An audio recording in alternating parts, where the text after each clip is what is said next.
Hi, my name is Abhi Joshi and welcome to Bollypiano. Is it possible to learn a music instrument without a teacher? Now, there could be a number of reasons why it's not possible to get a music teacher. Maybe because you have a budget and you cannot afford a music teacher, or maybe a teacher is not available in your area. Maybe you don't have a very flexible schedule. And it's a timings problem. It could be anything. But how to practice without a music teacher, that's what we are going to talk today. So there are a number of tips for that, and the very first thing is you need to listen to your music. So I'm not talking about recording while performing, I'm talking about recording while you're practicing.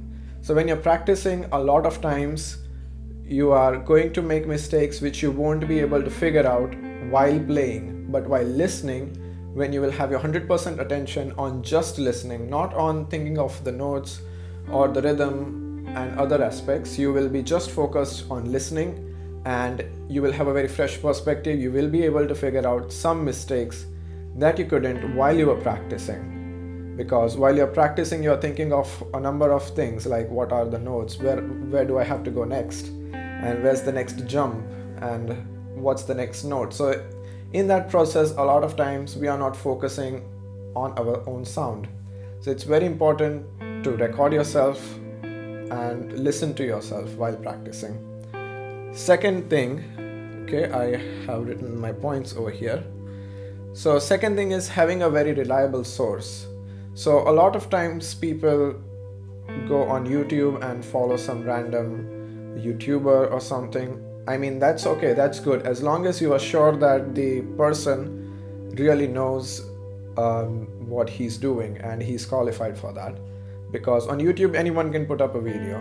Another very important drawback of learning from YouTube is there is no feedback system. Okay, the guy can tell you how to sit, how to have a good posture, how to play the right notes, but he's not going to see whether you are doing it correct or not. So there needs to be a good feedback system. So we at Bollypiano try to answer as many as questions possible. We get emails by our members that about different questions. So it's very important that you get a feedback system, and because a lot of times you won't know that you are making a mistake, right? So reliable source with a feedback system, that's very important. It is a good idea to stick to a curriculum. Now, a lot of other musicians and experts might have a different opinion on this, but I think it might be a good idea to stick to a curriculum like ABRSM or Trinity. The reason is that it is very stepwise. You have different grades, and it will give you a proper direction, especially when there is no teacher. So it is good idea to stick to a curriculum. In that way you will progress step by step and not jump, or maybe it's very easy to overestimate or underestimate yourself while you are playing and while you are learning an instrument. So going step by step is, I think, a really good way to approach learning a new music instrument. And the final point is to make sure that all the four elements of music are covered. So usually when we start learning an instrument, people think that, okay, I just need to practice and play the instrument, but that's not it. That's just one of it. So there are four things. First is practical. Now practical includes playing songs, training your fingers, trying different exercises, doing your scales, and everything is practical.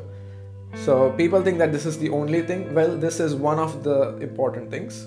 Another important thing is knowing music theory. It will tell you what to play, and the practical will answer the question how to play. The third important thing is you should know how to read music, and this doesn't matter if you are playing some other instrument. I think it's very important that you learn how to read music, not just because you could play your favorite songs, but you will understand the rhythm, pitch, and all these concepts in a much better way.